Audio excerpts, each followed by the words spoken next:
everyone, and welcome to this deep dive into the life of Huey P. Newton. Huey P. Newton. Yeah, so you probably know him as a co-founder of the Black Panther Party. Right. Like, I mean, that image of him in the beret, Yeah. it's hard to forget. Very striking. But we're going to go beyond the headlines today. Okay. We're going to take a closer look at the man behind the symbol. That's right. We're going deep into the source material that you provided. Yes. Which are excerpts from Newton's Wikipedia entry.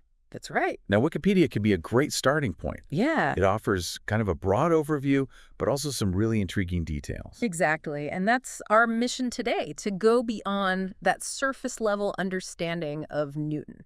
You know, we're going to explore his intellectual side, his impact on the community, and yes, we'll discuss the controversies that surrounded him. It's going to be a fascinating journey uncovering the complexities of a man who was both brilliant and flawed, a revolutionary and a scholar.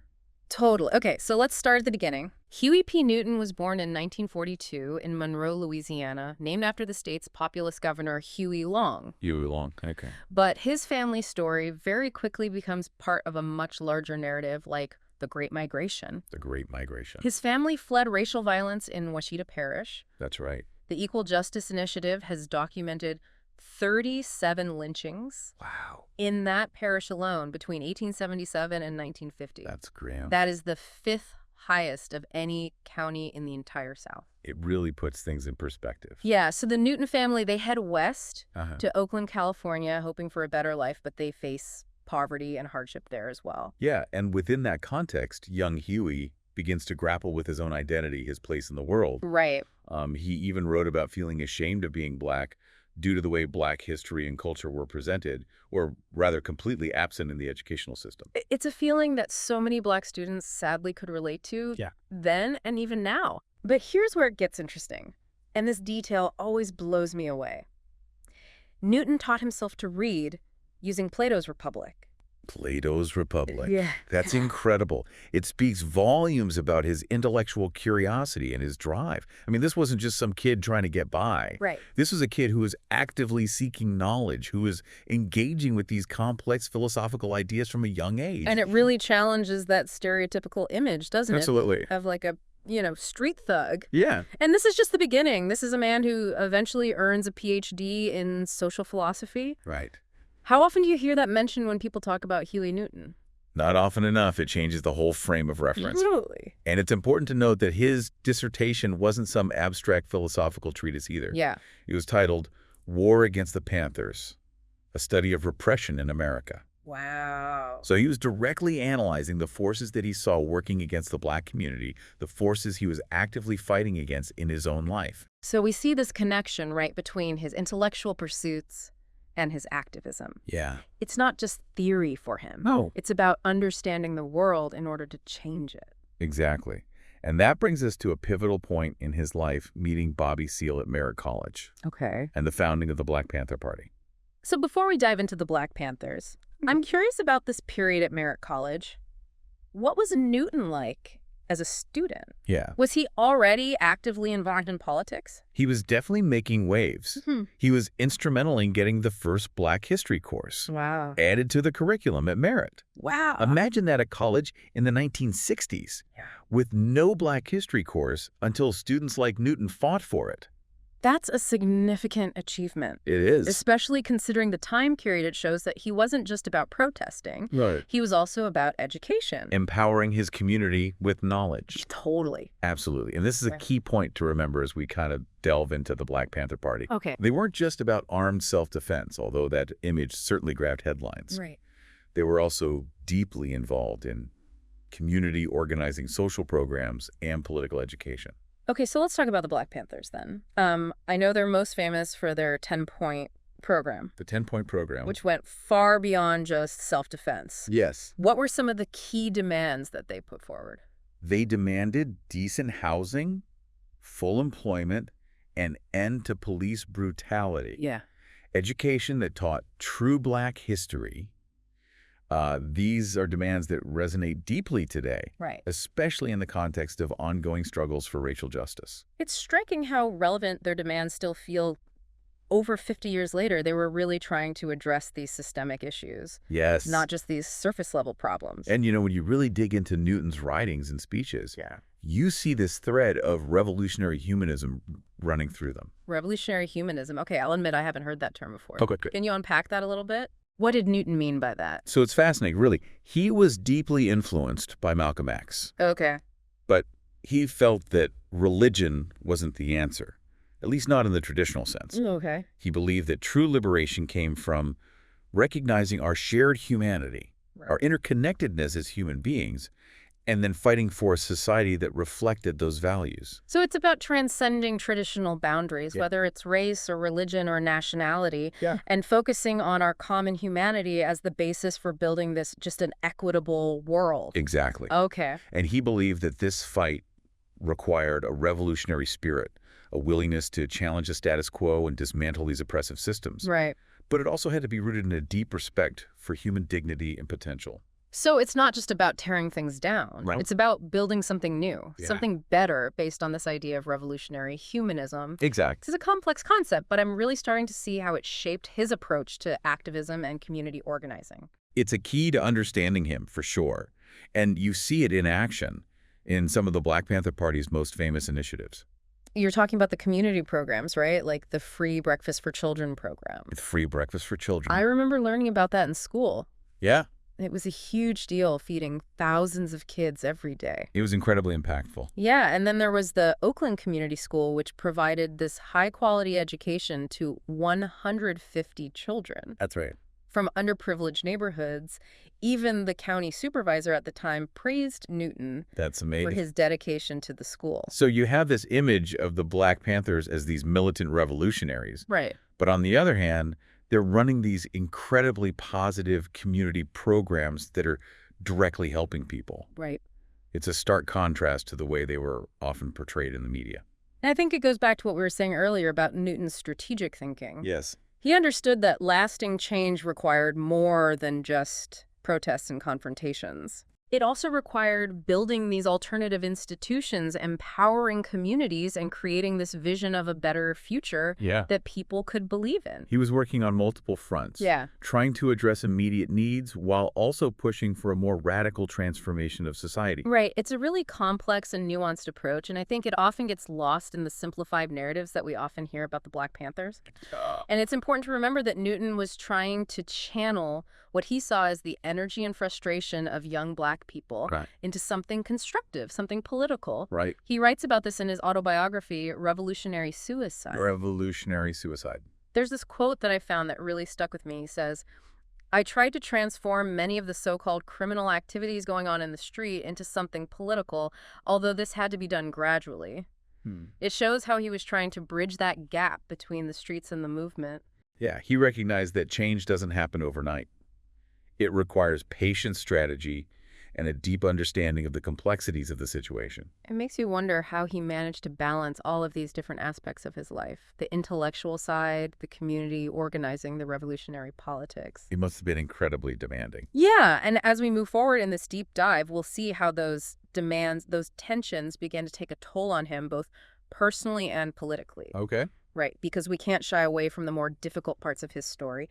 And that brings us to a turning point in Newton's life, the 1967 shooting of Oakland police officer John Frey. That's right. It's a complicated incident that cast a long shadow over his life and the Black Panther Party, and we'll dive into the details and the implications of that event in our next segment. Looking forward to it. Yeah. Welcome back. We left off talking about the shooting of Officer John Frey. Right. A pivotal event in Huey Newton's life, and one that really polarized public opinion about him and the Black Panther Party. Yeah, it seems like everything changed after that incident. But before we delve into the aftermath, can we rewind a bit and talk about the shooting itself? Like, what do the sources actually tell us about what happened that night? It's a complicated story, and like with many events from that era, there are conflicting accounts. Right. What we do know is that in the early hours of October 28th, 1967, Newton was pulled over by Officer Frey for a traffic violation. Things escalated quickly. Okay. And a shootout ensued, leaving both Newton and Frey wounded, and another officer, Herbert Haynes, injured as well. And Officer Frey tragically died from his injuries. Yeah.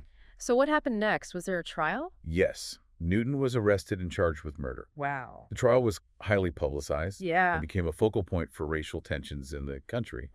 He was eventually convicted of voluntary manslaughter, a lesser charge. Okay. But the conviction was later overturned on a technicality. That's a huge legal victory, but I imagine the whole ordeal must have taken a toll on him. Absolutely. And it's during this period that we see the rise of the Free Huey campaign, which became a global movement. Yeah. Thousands of people rallied for his release, turning him into a symbol of Black resistance. I remember seeing those images, the posters, the demonstrations, the slogans. It was such a powerful movement. It really captured the attention of the world. Yeah, it spoke to the broader issues of racial injustice and police brutality. Right. They were at the heart of the Black Power movement. Totally. And in a way, Newton's imprisonment became a rallying point. Yeah. A symbol of the systemic oppression that Black people were facing. It's interesting how individuals can become these larger-than-life figures, almost embodying a cause. Right. Do you think that weighed on Newton, that sense of being a symbol, like a spokesperson for a whole movement? I think it must have been a heavy burden to carry. Yeah. And as we'll see, the pressure only intensified after his release from prison. The post-prison years are marked by a series of triumphs and tragedies. Oh, wow. A real roller coaster ride. So let's talk about that period. What happens after Newton is released? Does he jump right back into leading the Black Panther Party? He tries to, but things had shifted. The party was facing internal conflicts, government surveillance, increasing pressure from law enforcement, and Newton himself was grappling with his own personal demons. You're talking about the accusations of drug use, paranoia, and violence that started to surface during that time? Exactly. There were multiple allegations against him, Yeah. including the 1974 shooting of Kathleen Smith, a 17-year-old in Oakland. That's a difficult topic to discuss, but it's important to address. Right. What do the sources tell us about this incident? Well, the sources paint a complicated picture. According to reports, Smith was a sex worker. Okay. And there was an altercation with Newton that ended with her being fatally shot. Yeah. There were witnesses, Right. but the case was ultimately dismissed after 2 trials resulted in hung juries. So there was never a definitive resolution to the case? No, and that's part of what makes it so difficult to unpack. It's a tragic situation all around. Yeah. A young woman lost her life, and the circumstances surrounding her death remain shrouded in uncertainty. Right. And this wasn't the only accusation against Newton during this period, right? Right. There was also the alleged assault on his tailor. Yes. In 1974, he was accused of pistol whipping his tailor in a dispute over payment. He was arrested and released on bail, but this incident, along with the pending charges in the Smith case, led him to flee to Cuba with his girlfriend Gwen Fontaine.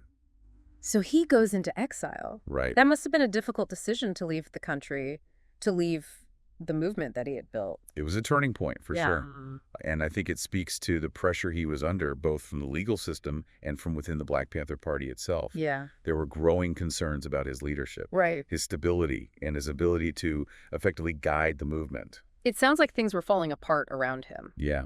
What happened to the Black Panther Party during this time? With Newton in exile, Elaine Brown stepped into the leadership role. Okay. She brought a new perspective and focus to the party, Okay. emphasizing community organizing and political education. But the party continued to face challenges both internal and external. So Newton is in Cuba, the Black Panther Party is struggling, and back in the U.S. there are these unresolved legal issues hanging over his head. Yeah. What happens next? Does he stay in Cuba indefinitely? He remains in Cuba for several years. Okay. But in 1977, he makes a surprising decision Okay. to return to the U.S. to face trial for both the Smith murder and the assault on his tailor. Wow. That's a bold move. He could have stayed in Cuba, avoided the whole ordeal. Why do you think he came back? It's hard to say for sure, but I think it speaks to his belief in his own innocence Okay. and his desire to clear his name. He may have also felt a sense of responsibility to the Black Panther Party and the movement as a whole, a need to step back into the fray. So he walks right back into the lion's den. What was the outcome of those trials? The Smith case, as we mentioned, ended with the charges being dropped Okay. after the key witness refused to testify. And in the assault case, the tailor himself changed his testimony multiple times, ultimately stating that he couldn't identify his attacker. This led to Newton's acquittal on the assault charge. Wow. So he's cleared of both charges, but the shadow of these accusations lingered, didn't it? Yeah. And there's this other disturbing incident that surfaces later, the alleged attempt to assassinate Crystal Gray, the key witness in the Smith case. Yeah, that's a chilling story, according to the sources. 3 Black Panthers attempted to kill Gray, but they mistakenly targeted the wrong house and ended up in a shootout with the occupant. Oh, wow. One of the Panthers, Lewis Johnson, was killed and the other two fled. And one of the surviving assailants, Flores Forbes, ended up being shot and paralyzed in the Nevada desert. Wow. He claimed that he and his accomplice were supposed to be killed to eliminate any witnesses to the attempt on Gray's life. It's a disturbing episode. And while Newton denied any involvement, it further fueled suspicions. Right. And added to the growing narrative of him being a dangerous and unpredictable figure. It's a lot to process. You know, these violent incidents, the accusations, the exile, the trials. It's a far cry from the hopeful vision of revolutionary humanism that we talked about earlier. It is, and I think it raises some difficult questions about the nature of revolution.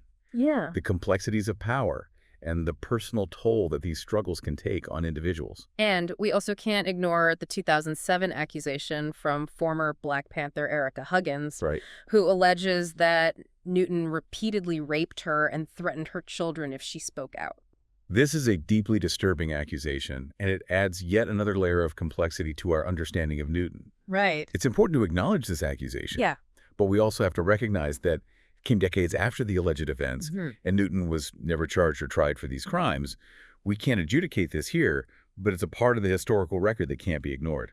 It's all so heavy, so tragic. It makes you wonder, was this downward spiral inevitable? Yeah. Was there something in Newton's personality, his experiences, that made this trajectory unavoidable? That's a tough question, and I don't think there's an easy answer. Right.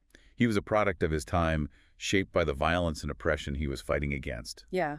But he was also an individual who made choices, some of which had devastating consequences. It's a reminder that even those who fight for justice are human. Yes. Capable of both great good and terrible harm.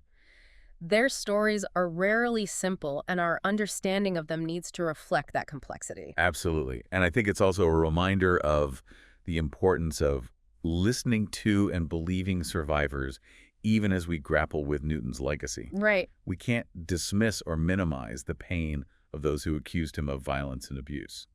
So where do we go from here? How do we make sense of this complicated, often contradictory figure? Yeah.